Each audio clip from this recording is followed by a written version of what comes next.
So, guys, I have Joe Allocca here.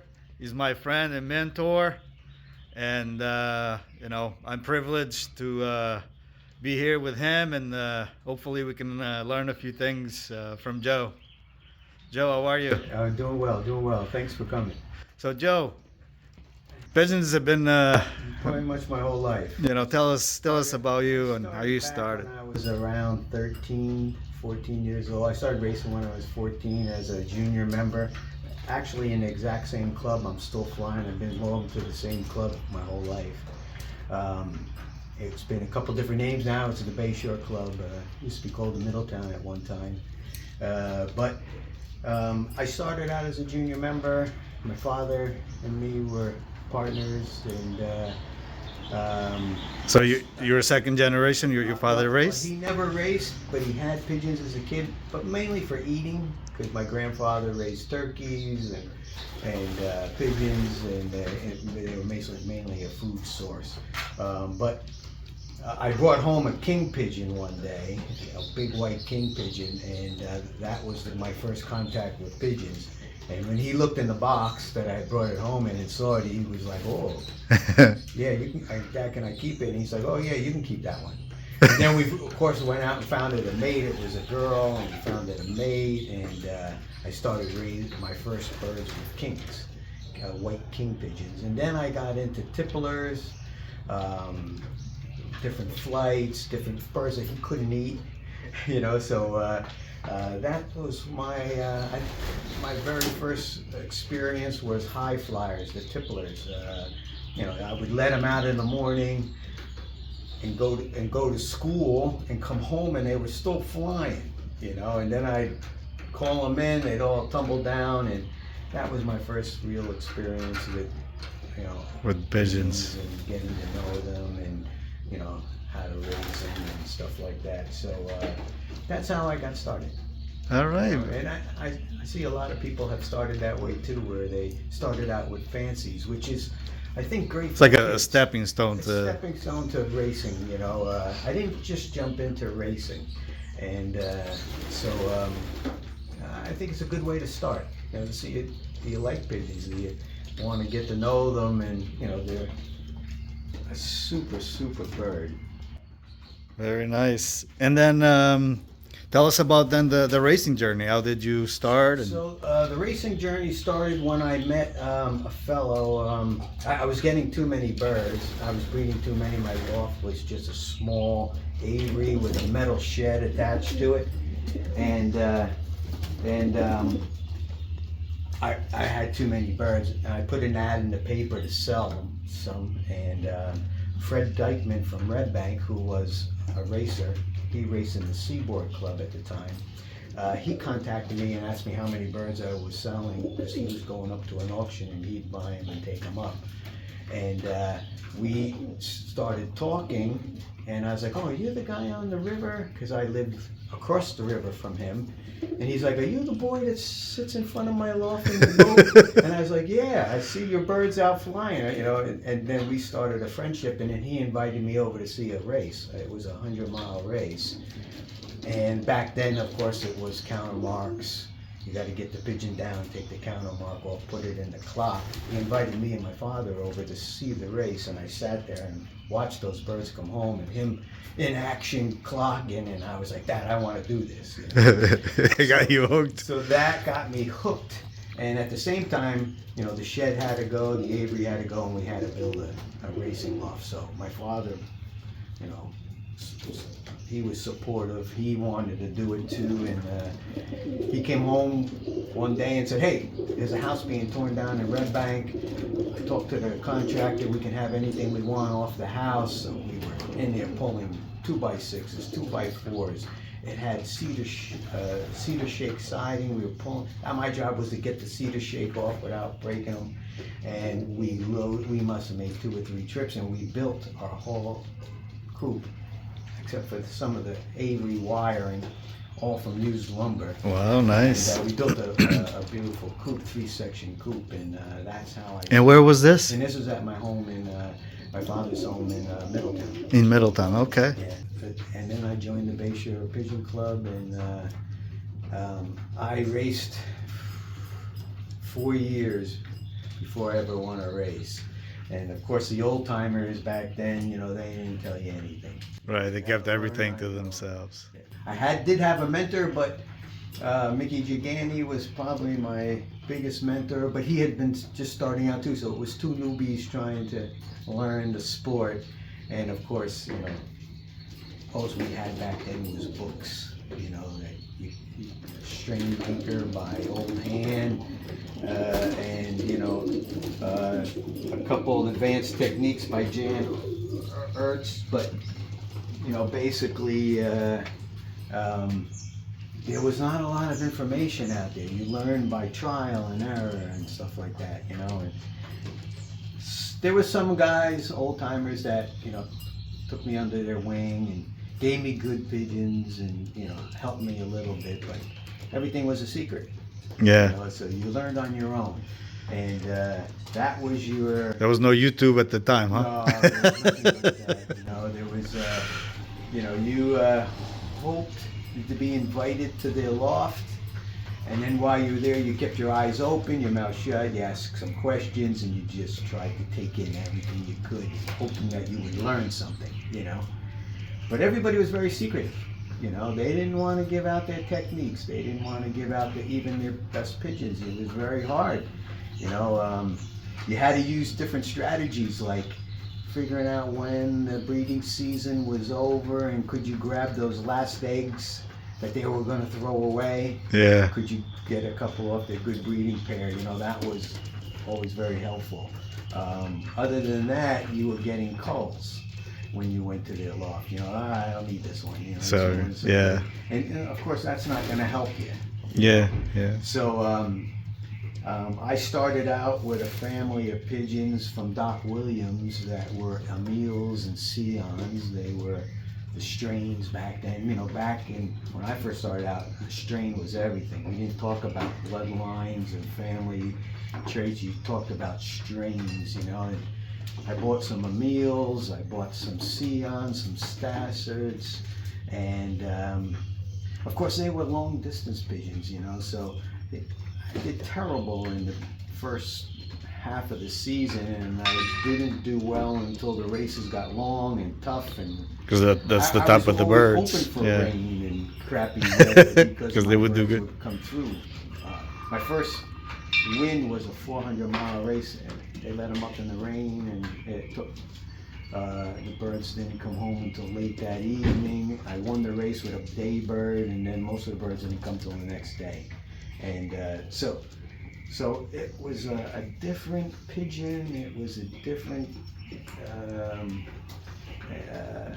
whole different sport back then, you know. And we didn't have medications. You had Purina wormer, which were good for roundworms, but we didn't even know about airworms and tapeworms and nothing. We didn't even treat for it. We had no idea they were even there, you know. And, Wow. You had Sulfanox, Purina Sulfanox for coccidiosis, and that was about it. Eventually, the tiling came out for respiratory, but we didn't treat at all. And to this day, I still try not to treat because I believe the competition was so tough back then, and they did it without medicating. You know, I think we can still, you know, do it again and keep it to a minimum. You know. I don't like to medicate it at all if I don't have to. Do you see the difference between back then and now, whether people are medicating more or because they're more readily available? Yeah, I think because it's readily available. There's systems out there, like you have the 1, 2, 3 system. You're constantly putting something in the drinking water.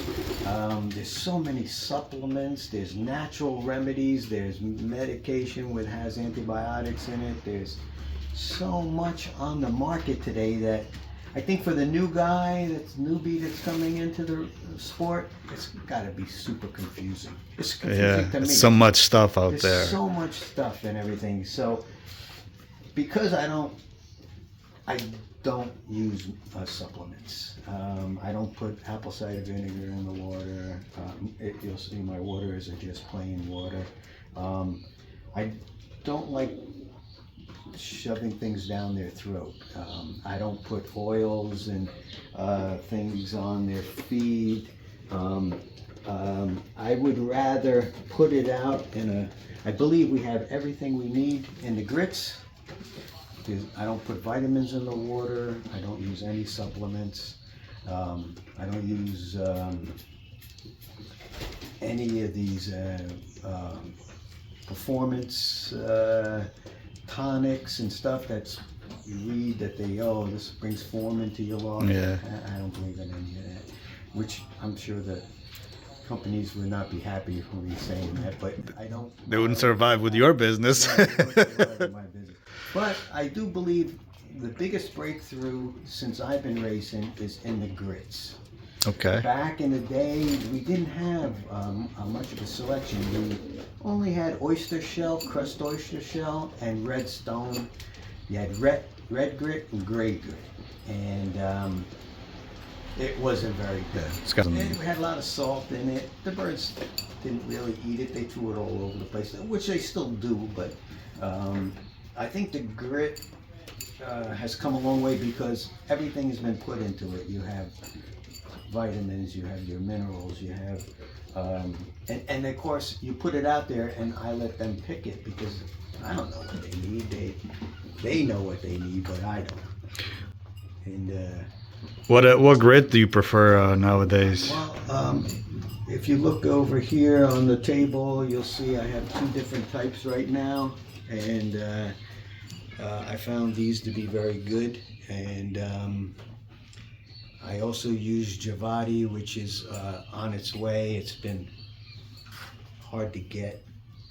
Yeah, it comes all the way from Belgium, right? Belgium, and it's hard to get. I believe some of these are from Belgium. Also, the Van Rooijs is in Belgium, and the multi-mineral mix, I believe, is coming from someplace else. But they got everything the birds need. I You think know? they have everything the birds need, and of course, the birds pick what they want. You know, maybe one day they need something. You see them eating more of the red powder because you can see it in the droppings, and then another day they're not eating any of the red powder, and then there's some egg formula in some of the grits, So they pick what they need for that day, and then I'm not forcing anything down Yeah. their throat, and I think that's important. I think too many fanciers, I see that they're putting oils on their food, and then they're throwing brewer's yeast on and different things on. They're putting medications on the food, and I'm not sure if I don't do it, and I'm not sure if it's but yet the right way to go. your performance with them is just phenomenal, Joe. Oh, thank you. And I think super health, natural health, is the most important thing in this sport. I'm reading more and more where guys are looking towards they vaccinate more. Everybody's vaccinating like crazy now, and using less medications, hoping to keep the birds as healthy as possible. Yeah. And so things have completely changed from when I was a kid, you know, and we were racing. And competition, it was tough then, and it is tough today. Back then, you had more and more flyers. We were flying 30, 35, maybe 40 guys in the club. To today, where we're only flying 10, 12 guys in the club. But the competition was so fierce back then, and is still fierce today, you know? Yeah. The guys we're flying against in our club, they're all top-notch flyers, professionals, and Speaking of flying, Joe,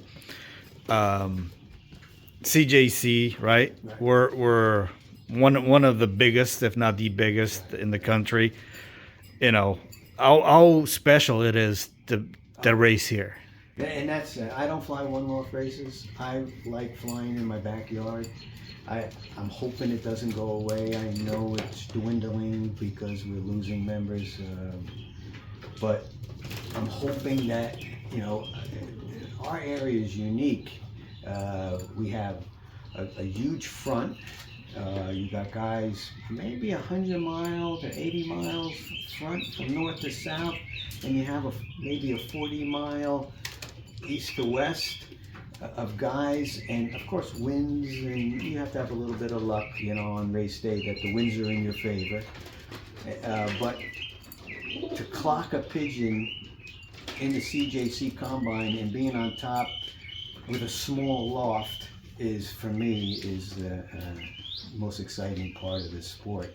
I love watching the birds come home my backyard.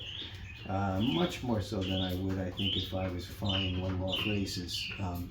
I realize one-off races are probably the future, but while we can fly in our backyards and the competition here is fierce, the CJC flyers that we're flying against are, I think, the best in the whole country. I know they talk about Spring Hill and, the competition is tough here, but we have a difficult course here. We're flying all the way across.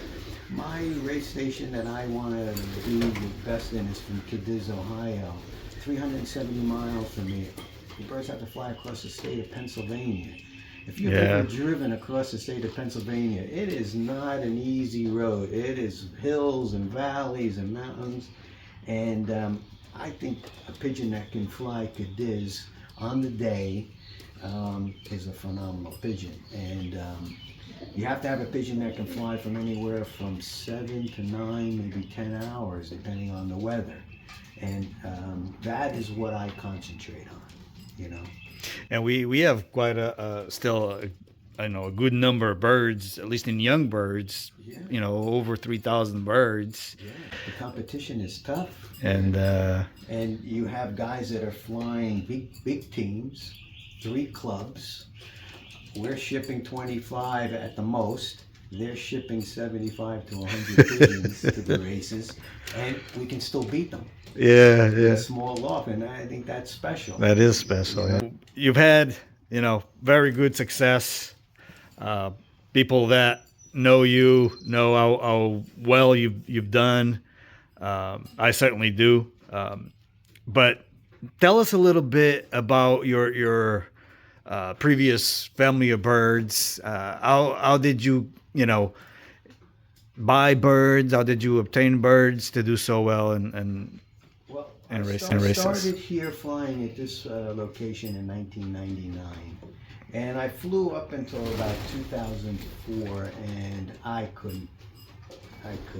was lucky if I was I could get into the top 20%, nevertheless the top 10% on the sheet on race day. Most of the flyers I was flying against back then were retired.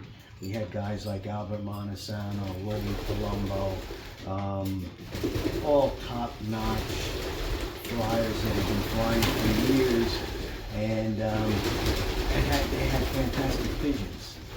And I couldn't turn a handle. I couldn't win a race. So I called Mike Gannis in 2004, and I bought my first pair of pigeons from him. I explained to him I'm new, I can't beat these guys. They're flying Jansen, Van Loon crosses. I can't compete.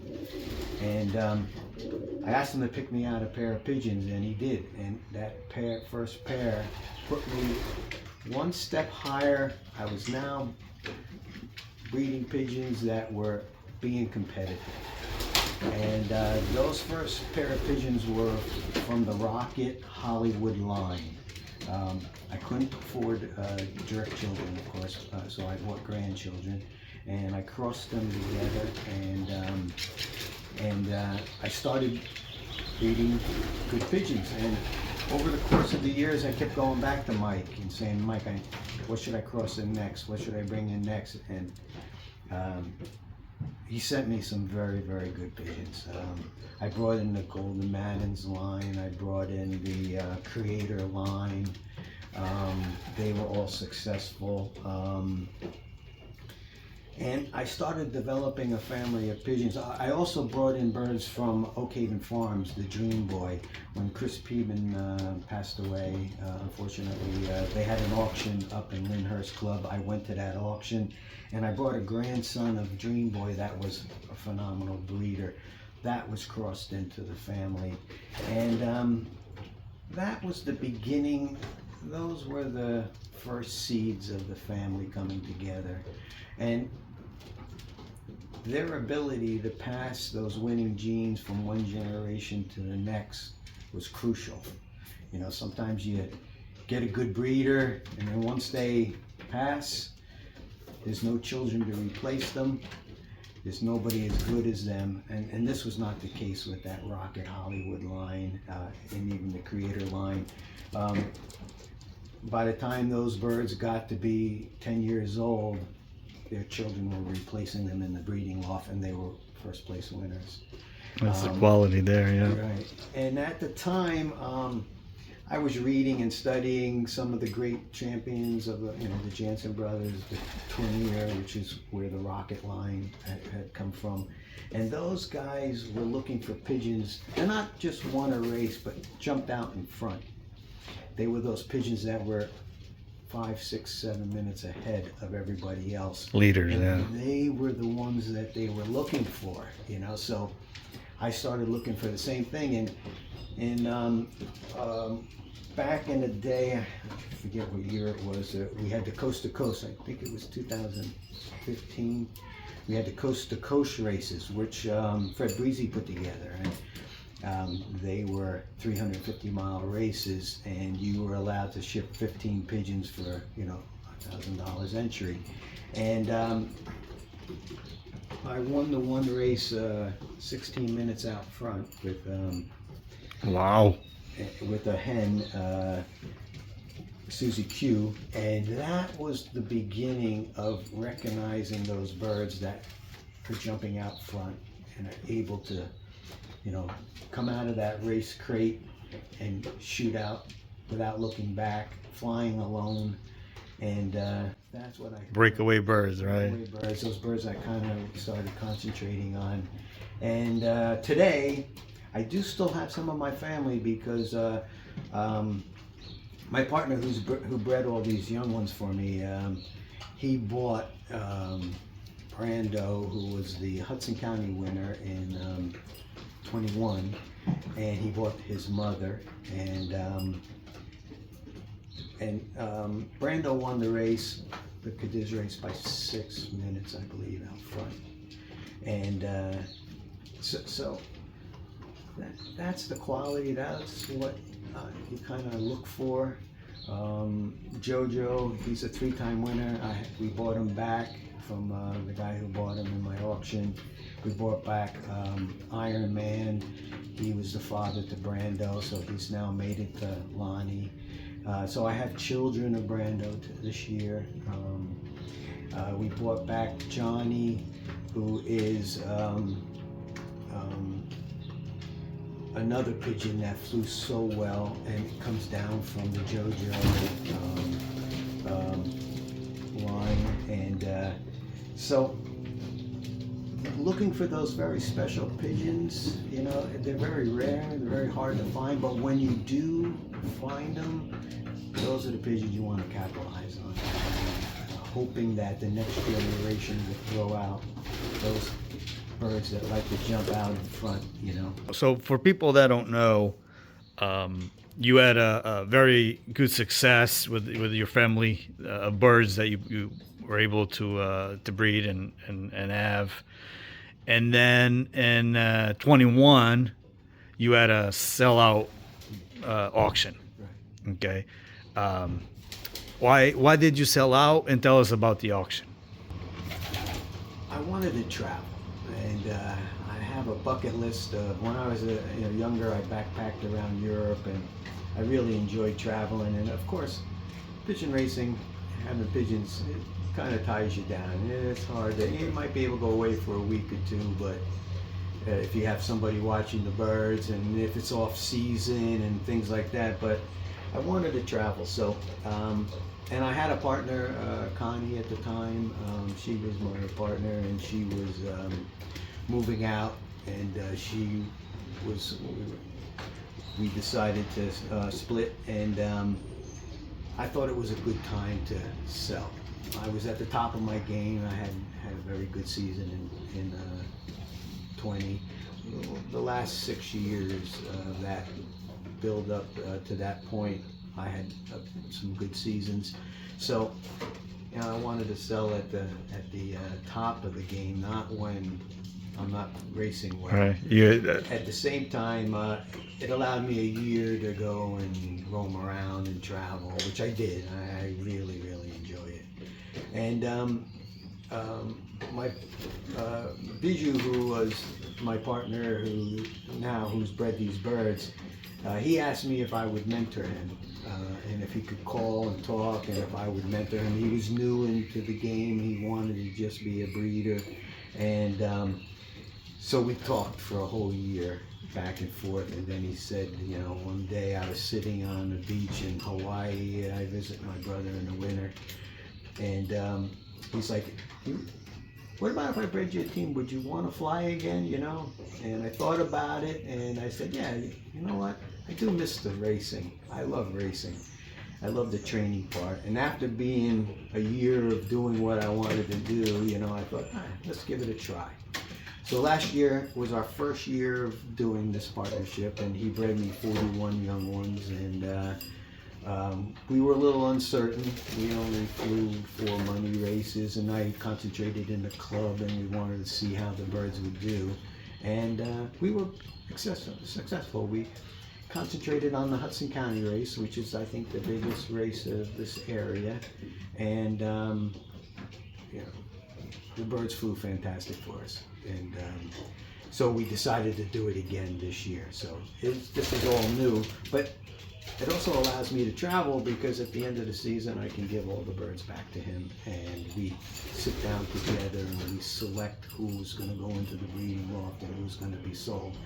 And this year I am racing. I have children from some of those key birds that did well for us last year, and also he brought in some new pigeons, so we have some new bloodlines. The best Kittle from Droppa are here, and he's been buying winners from some of the good New York lofts, and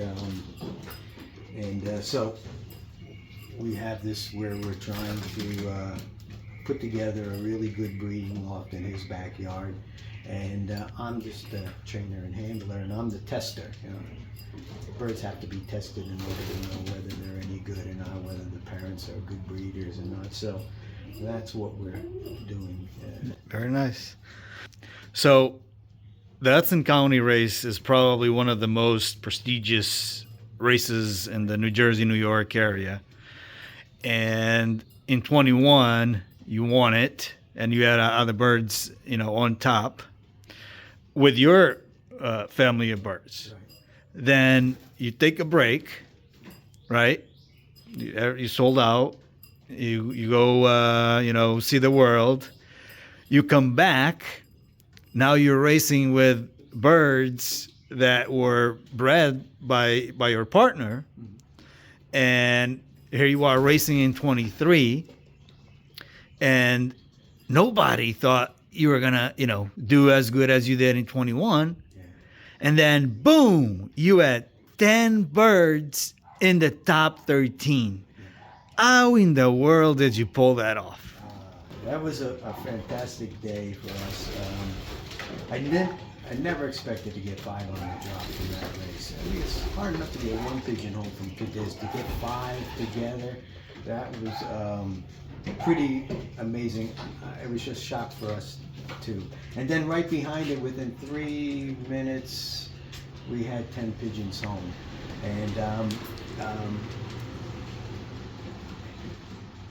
I look back, I'm not sure how it is, but I didn't have form come into the loft, and that's something that in racing is what your goal is to bring forms. As the pigeons come into form at the right time, and that's what I try to work towards. You know, when the money races are coming, and we're getting into October, late September, October, when the tri-state starts, and then you start.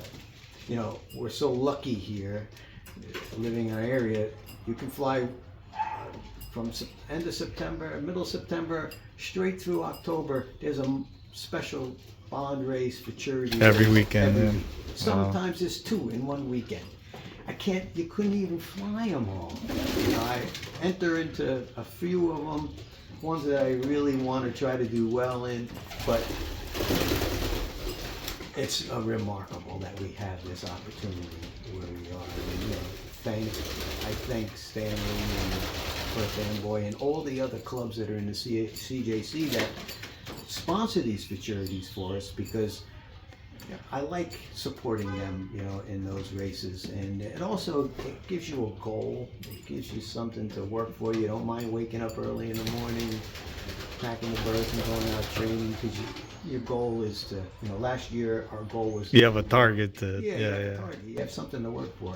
I like that. It keeps you motivated. Going back to keeping you in the sport and keeping you motivated, it's those kind of things that keep you motivated. I realized I was happy that about a week and a half before that race, I saw that form was coming into the loft. The birds were coming into perfect health. Is form something that you can induce, or you just have to wait for the birds, tell us about form? It's very hard. It's kind of mysterious, because I can't even explain what form is, but you can see it in the birds in the loft as it's coming. Like, the birds are in super healthy. They don't eat as much. They're in perfect shape. They want to fly. They listen perfectly. Like when I shake the can, come on, get in. Boom, boom, boom. They're right there. They're listening. I believe it's super health is the key to form, and it's partly feeding, training, and rest. I believe that's the thing that induces it. I'm not a hard trainer. I train sometimes every other day, with one day in between being a loft fly. It helps me to observe the birds flying around the coop, how they're acting. Again, in this sport, observation, I think, is key. Watching the birds, seeing how they're acting. Are they happy in the loft? Are they happy, with everything that you're doing and the management? I believe it's very easy to overtrain a bird, and the bird becomes basket shy. So there's a balance. So tell us about your young bird system. What do you use? How you use it? Yeah, I fly the light system. That's the system that we're allowed to fly here. I've embraced it. I think it's a fantastic system, whereas you're pushing the birds through the molt before the heavy racing really starts. So we're basically flying a yearling instead of a young bird by using the light system. I do cut and pull flights. I don't pull tail feathers or anything like that. I'm more concerned with the wing. And you only do for a 9th and 10th, or do you 9th and 10th? I lock them down during that period. The lights get shut off at that time, early June, and the birds will they'll start to molt faster. They'll go through the molt a little quicker if there's no stress on them. And so the goal in the system is to get them through their molt before the heavy, most important races come up. And that's not I think most people in the CJC are flying the same system, so it's not something that's out of the ordinary. Back in the day, that was a secret. Nobody, you kept it to your death. You didn't want nobody to know that you're flying a light system. or a darkening system at the time. None of us even knew what that was all about. You know, back in the day, we put our birds together around St. Patty's Day, and you bred your young ones on natural light, and your birds were bred in April, May. And then we were flying in July, and everybody was flying molting pigeons back then. Yeah. And, you know, if everyone's flying a molting pigeon, then you're all on the same level. But if somebody comes in with a pigeon that's a yearling, Yeah, that's the molted, advantage. Yeah. A pigeon that's missing feathers in its wing is not going to be able to keep up with a pigeon that, it's just common sense, with a pigeon with a full wing. So that was game-changing, learning the light system, discovering it, using it to your benefit. And so that's basically my program, is trying to get them to molt as quickly as possible. Very good. So Joe, I see you got a list here, and you got a calendar. Right. Tell me about this. What's going on here? So this is my tracking.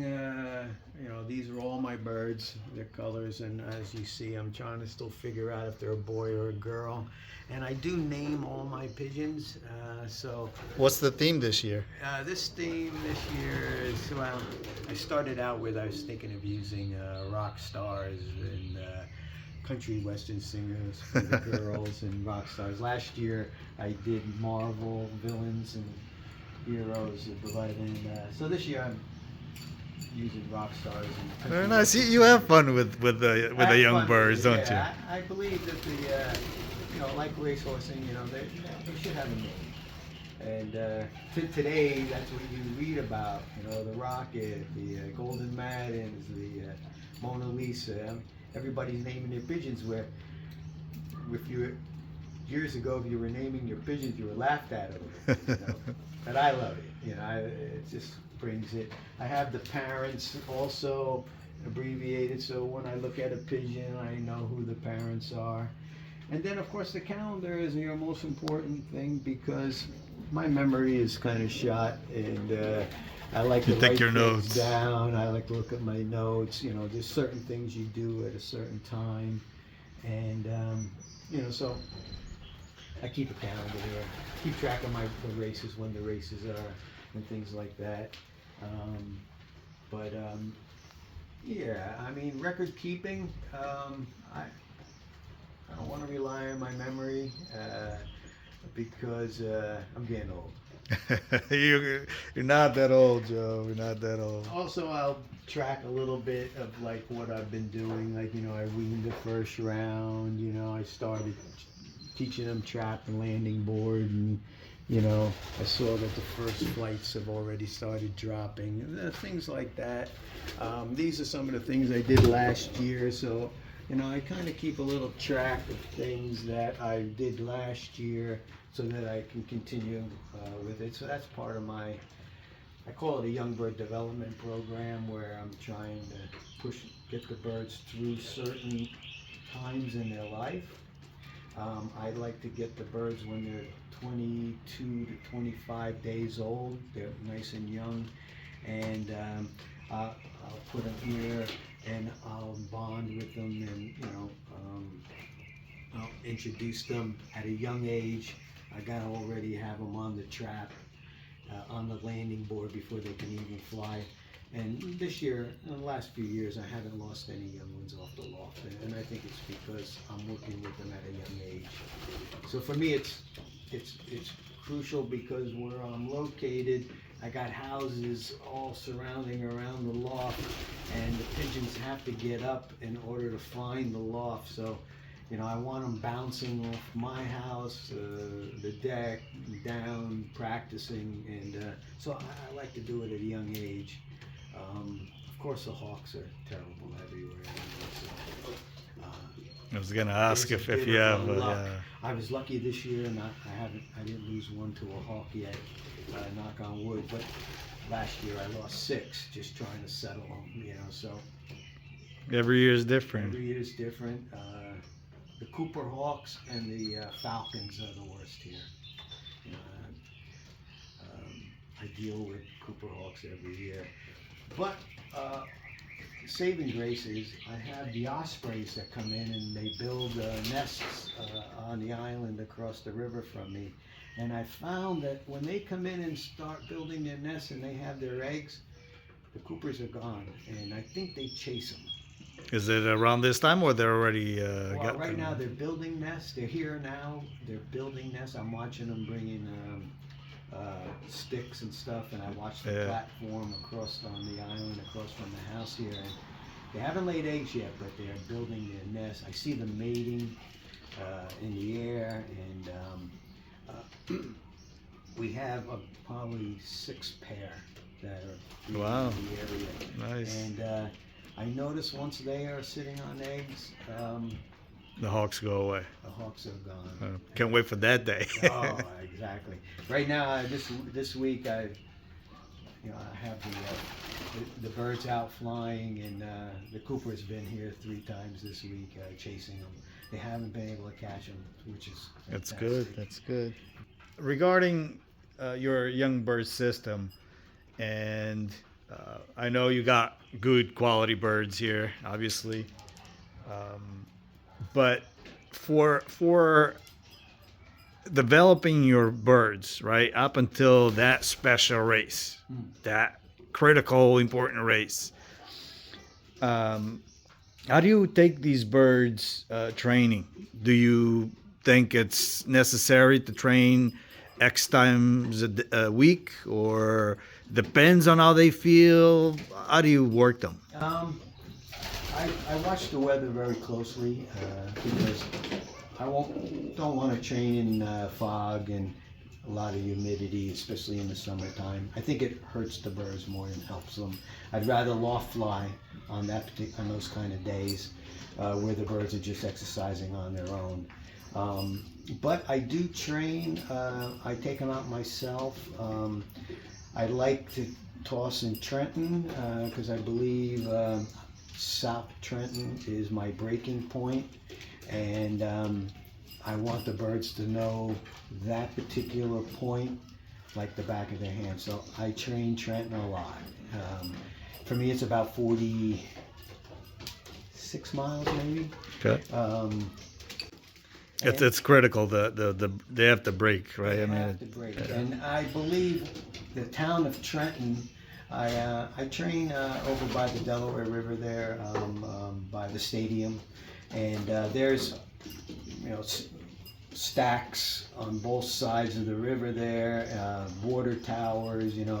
These are landmarks that I think are important. That when the birds are coming up across Pennsylvania, they see that they need to pull to the south and break, and so that is, I think, is critical. I do train in different directions, and especially in the beginning, I believe the birds' homing ability has to be exercised, and I do feel that training the birds at 10 weeks of age is critical on developing that homing ability.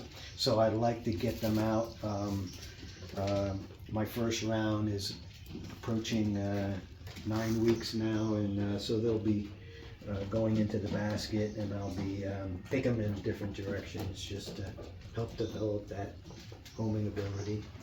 I do break my birds down into small groups, which I think is important also. The train to toss train, or Toss training, Yeah. I like to let them out. do you do any single tossing at all? Not single tossing, but I'll break them down into groups of 4 and 5.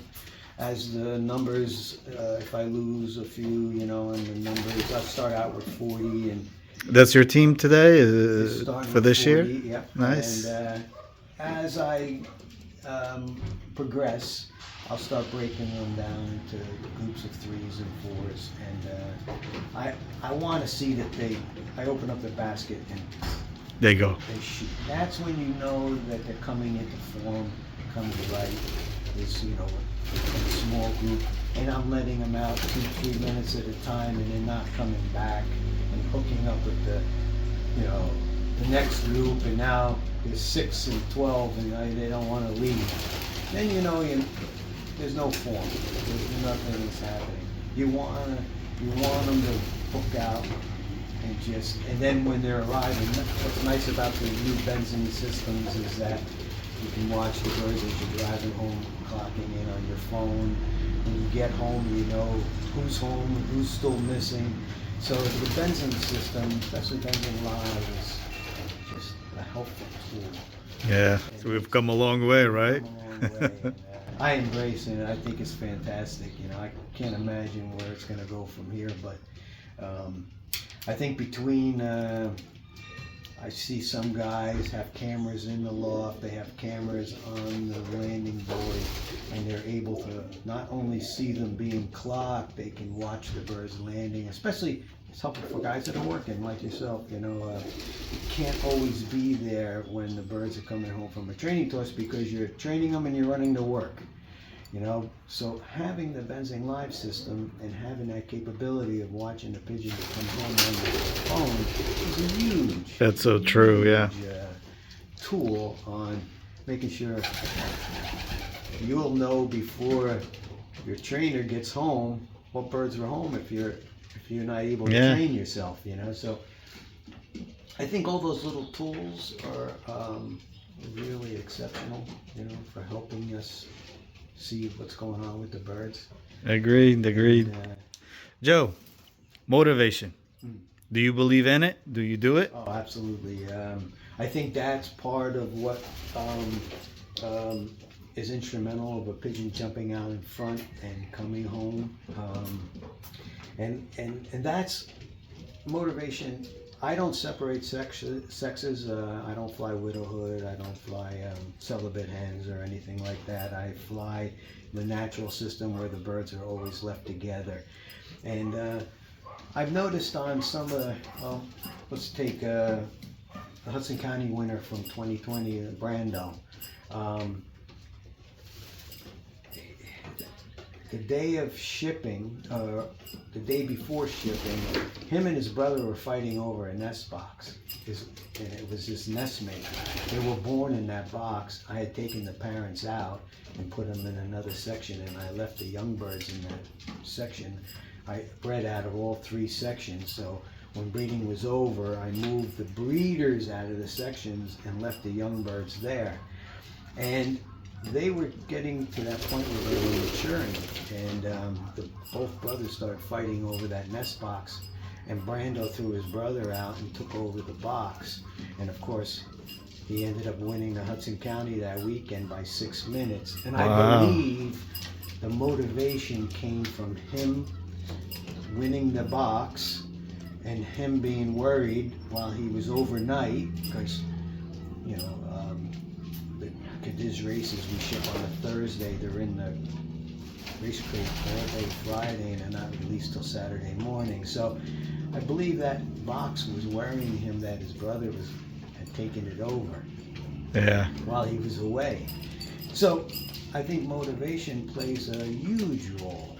You know, the year that I won the Patterson Air Derby, I was 30 minutes out front. That hen was fighting with another hen over a cock, and it was two females fighting over one male. and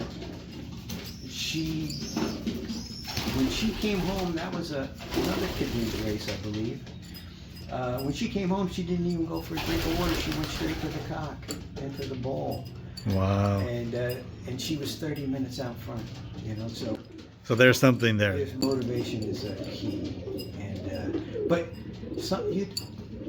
observation. You know, you watch what's going on in the loft, and you don't always pick up on it, because I do have trouble picking a boarbird in the club because I think that this bird will be my first bird. I'm watching, I think it's motivated, and then all of a sudden it's my third or fourth bird, and why did these three birds beat that one? You know, and then you start looking. Oh, this one did this. This one did this one. Observation again, huh? Observation is key, you know, and that's the challenge, you know,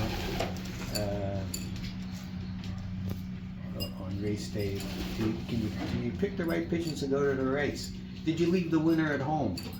A pigeon that could have won the race could have been left home, and you ship birds that weren't as motivated, you know. So Observation is key in the sport, especially during the racing season. You know, like what's going on in the world. Are the birds happy? Are they motivated? Is there what's happening? You know, who's mating to who? That first love, that in young birds, the first time a pair becomes attached to each other. You know, it's powerful. Joe, so now that you are racing young birds, but you're not breeding yourself, do you foresee breeding again? And if you do, how will you go about obtaining new birds? Right now, I'm just kind of taking it year by year. I'm pretty happy with the arrangement right now because it allows me to still travel on the off season. So I may just continue with what I'm doing. But if I did start over again, I would probably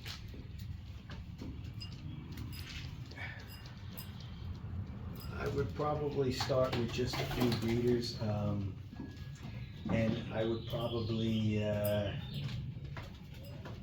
back to my cans, or I would look for my partner, the birds that I'm already been flying. You know, can I obtain some of those birds that I've already flew? But I don't know. That's a good question. I'm not sure. In due time, you'll Yeah. think about it. One of the things I like about with my partner is I'm able to fly pigeons that I never had before, like the Thomas 6 line. We have that. The Wolverine line is strong. We have the best Kittle line. You know, they're just starting to come into the country, and everybody's seeing what can they do. So it does give you the opportunity to fly different kinds of families and different bloodlines to see what works here and what doesn't. Yeah. Our course is a very difficult course, and I don't think all the different bloodlines are capable here, whereas some are and some aren't. You know? That's true. Joe, do you want to talk about more about your birds here? And in fact, I'd like you to kind of walk us through how your loft area is set up, because it looks like you got very good ventilation here, and the way you have it set up here. Yeah, I have a peak vent that is in the center of the peak.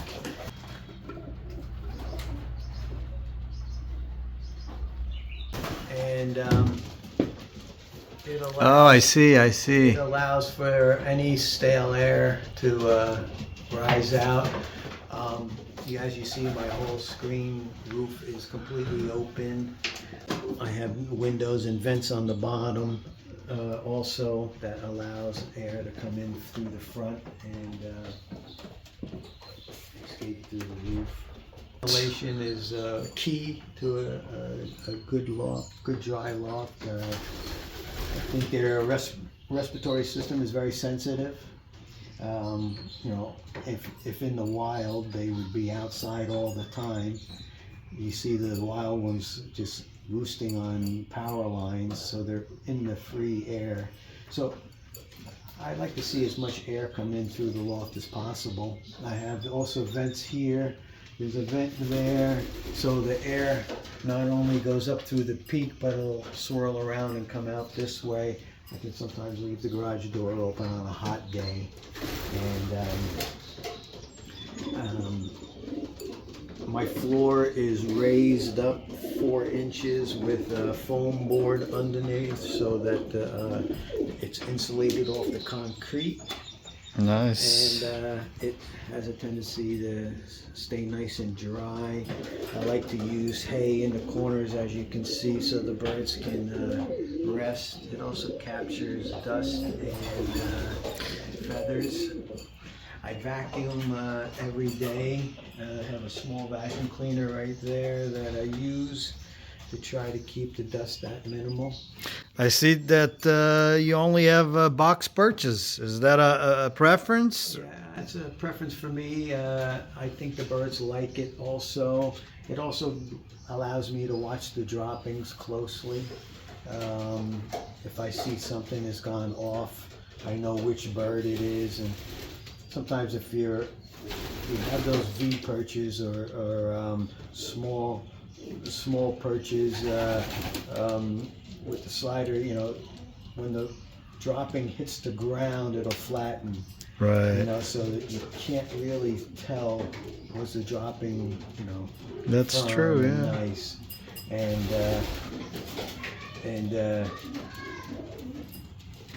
you can see the birds are kissing. Teenagers They're already. already first round. They're Oh, look at already, that. maturing. But I'll talk about motivation. yeah. Oh, they know we're talking about them. And so I do prefer the box perches. I do like the pine shelving. I'm constantly renovating. I bought some more shelving the I other see. day because I want to change out some of the boxes. And I like the pine because it's very absorbent and helps with being down here by the water. I'm surrounded by water. I got the ocean on one side, the river on the other. So we have a lot of humidity here. So anything I can do to keep the loft dry as possible is advantageous to their health. So, Joe, earlier you mentioned that you're not a big fan of OLRs, and you do love racing here in the backyard. But the truth is that the numbers in the racing combines is shrinking. And yeah, we have some new guys come in every now and then. We also lose some, but it seems like the numbers are shrinking. What do you think we can do to have, at least in our area? How can we bring more new flyers? How do we recruit people? It's a good question. I think we've been battling this for years. I believe social media and the YouTube, getting the word out about pigeon racing. What I find is kind of remarkable is that just the other day I was out with friends and someone asked me, "Are you still racing pigeons?" And then everybody was like, "What do you mean you race pigeons?" And I believe that a lot of people don't know what we do. And don't even know about pigeon racing. And I believe if there was more advertising of the sport, it might entice people to get interested and try it.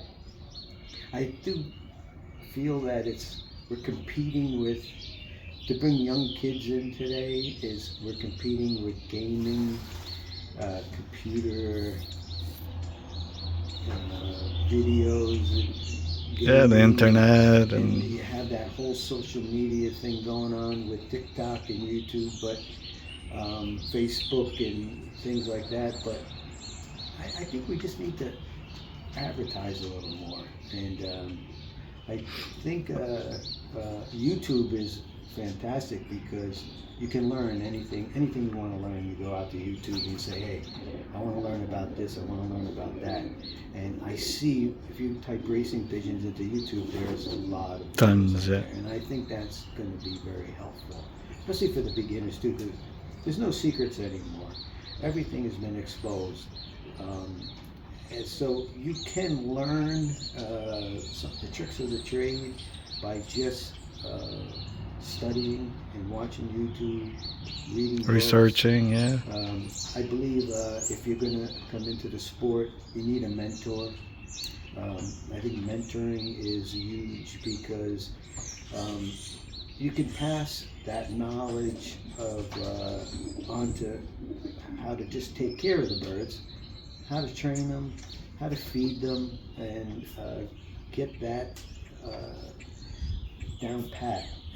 I think I'm a living testament of that because Joe, you still are my mentor, and I do thank you, and I think I've done okay. You've done well. So And that was another thing is that, you listened, um, and you learned quickly, and that puts you onto the success stage quicker, so you didn't lose interest, and you stayed motivated.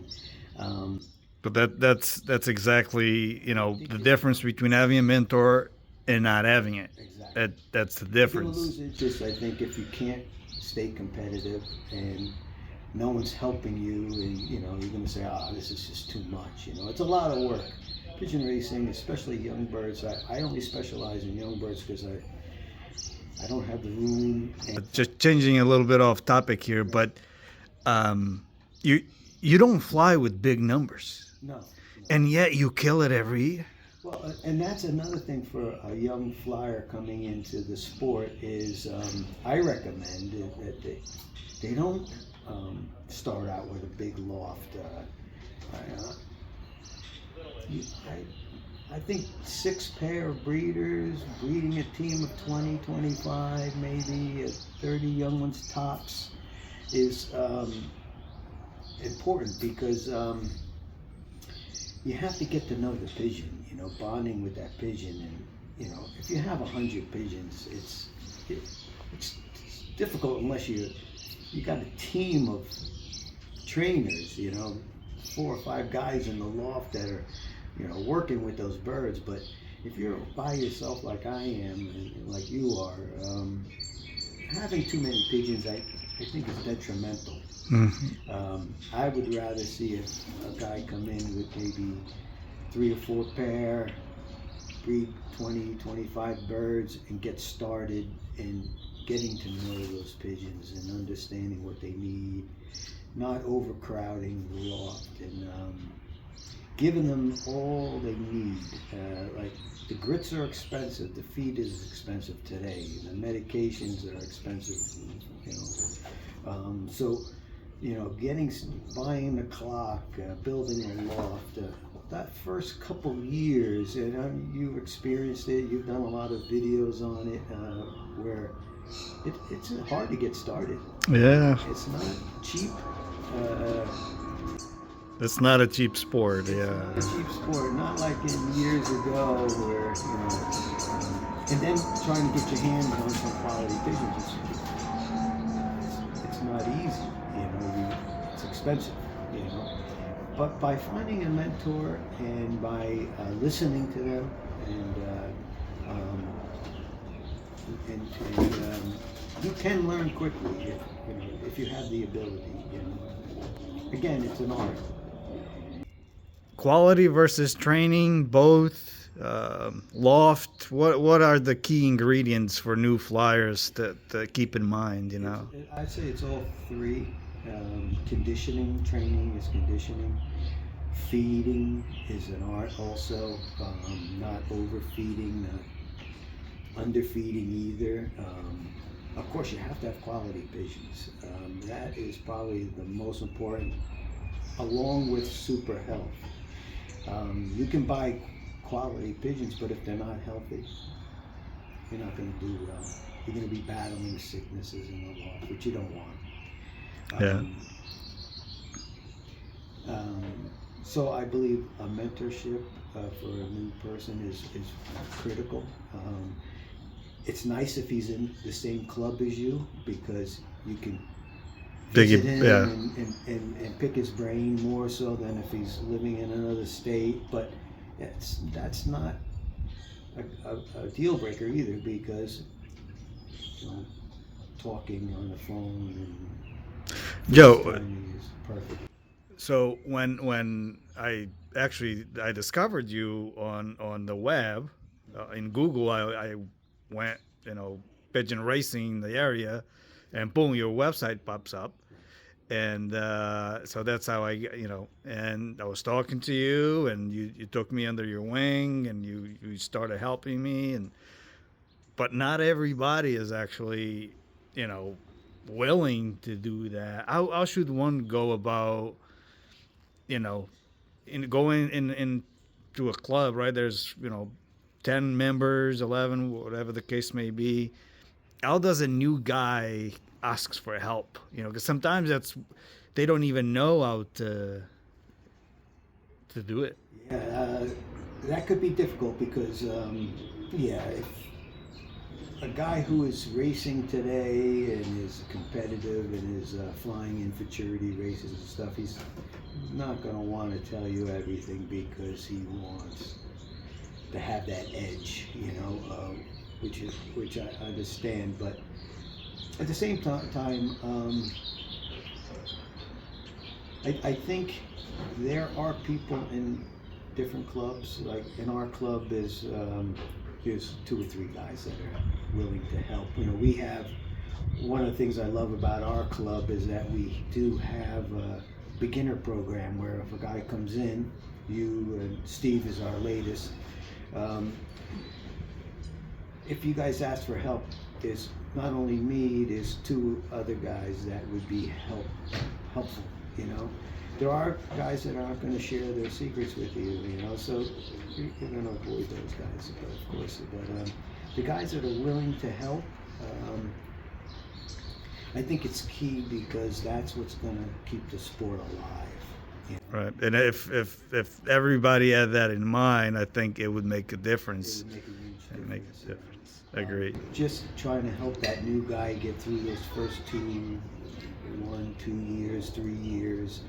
And then once you see that he's doing well, like yourself, you know, hopefully you can concentrate on another guy that, you know, that might want to come into the sport. And, you know, you saw when you came in, you know,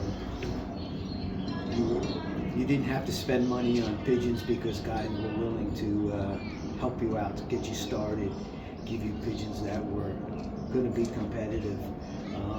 At the same time, you know, help you with training spots, where to train, how to feed, what's the light system about, you know, all key things. Yeah, everything I know today is keep you competitive thanks to you. From the start. And you're an example of what can be done as a beginner, because your first year you flew fantastic.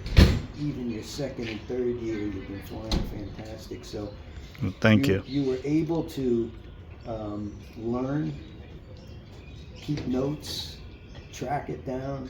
I believe one of the things that you learned from me was the calendar, writing things down on the calendar at certain dates. Yeah, because throughout the year there's different. Using that calendar, because in a development program, a young bird development program, you know, you have to do certain things at certain times.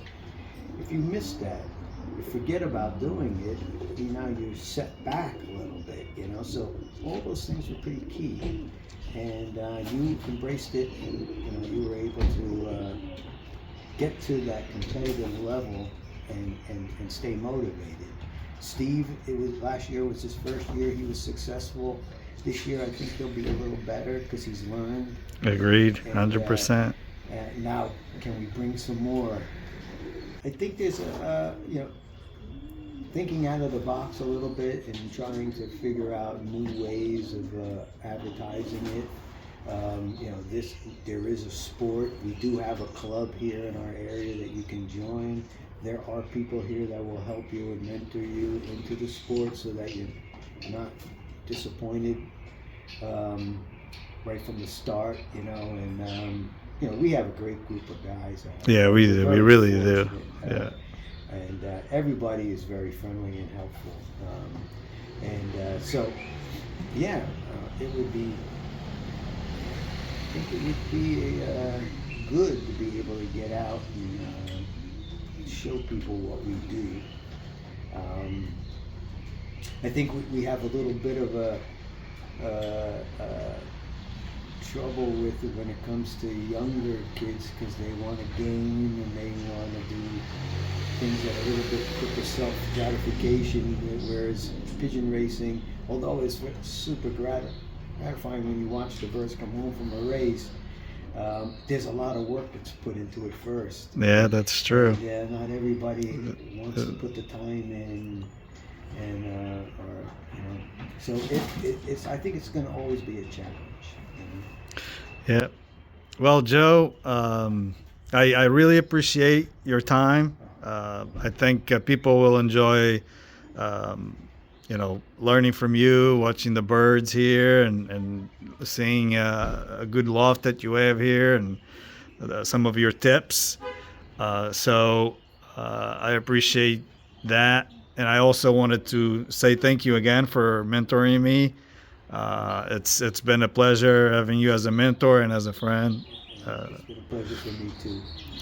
Any other points, aspects that about pigeon racing that you'd like to, say? Anything? For me, I'm happy to see that our sport in this area is alive and doing well. I think that is critical on keeping the sport going in this area, is that the competition here is good. There is futurity races that can be flown and won, and which helps everything keep rolling, So as long as the sport is stable here, I do believe we have a chance of the sport to grow. Agreed. Well, Joe, thank you so much. You're welcome. Thank you for coming.